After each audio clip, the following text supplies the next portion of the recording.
Magandang umaga Pilipinas, ako po si Crescent Angelo Luzada. Alamin na natin ang ating panahon ngayon mula sa Pag-asa.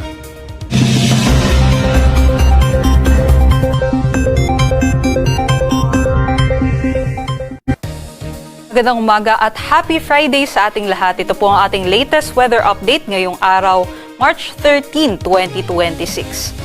Meron pa rin po tayong binabantayan na bagyo at ito po'y nasa labas ng ating area of responsibility. Itong si Tropical Depression Nuri at ito po'y nasa layong 1,580 kilometers sa silangan ng northeastern Mindanao. Sa ngayon nga po, hindi na po natin ito inaasa na papasok pa ng PAR at hindi na po ito nagdadala ng mga epekto sa ating bansa. Samantala, umiihi po ang ating amihan kaya't magiging malamig po yung ating panahon ngayong araw at sa susunod pa na mga araw. Inaasahan nga po natin itong amihan ay nakakaapekto naman sa may malaking bahagi ng Luzon and sa may Visayas.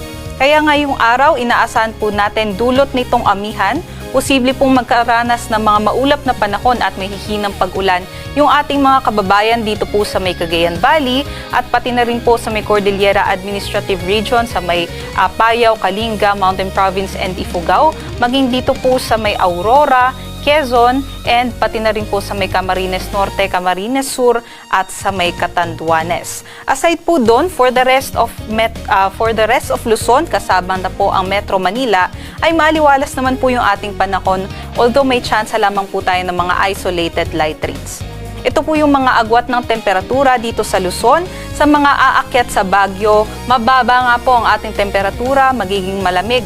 13 to 21 degrees Celsius sa Maylawag, 20 to 31 degrees Celsius, Tuguegarao 19 to 28, dito naman sa Metro Manila 20 to 30 degrees Celsius, Tagaytay 21 to 29 at sa may Legazpi naman 24 to 30 degrees Celsius. Dumako tayo dito sa may Palawan, Visayas at sa may Mindanao.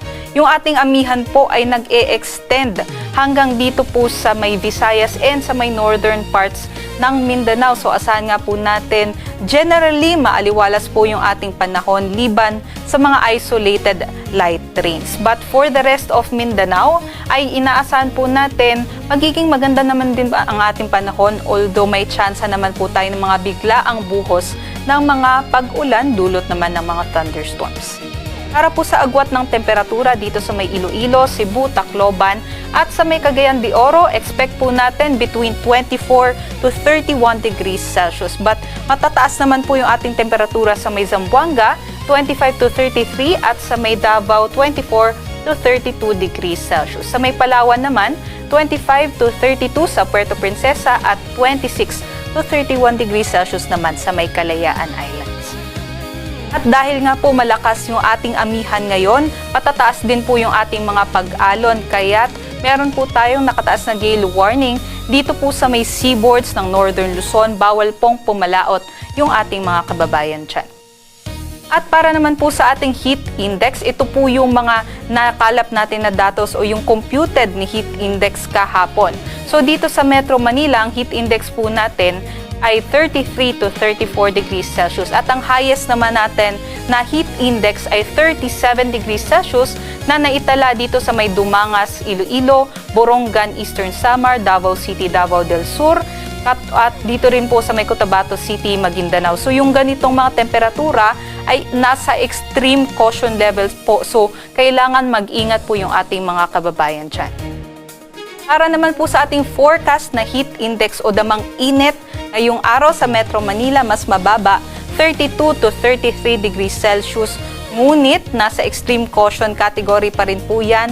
So, especially po pagdating po ng noon time hanggang sa hapon, kailangan magdala po tayo ng mga payong panangga sa init at huwag po natin kalimutan na uminom ng tubig para iwas po sa heat stress. Pinakamatataas naman po na heat index, posible po ngayong araw, 37 degrees Celsius.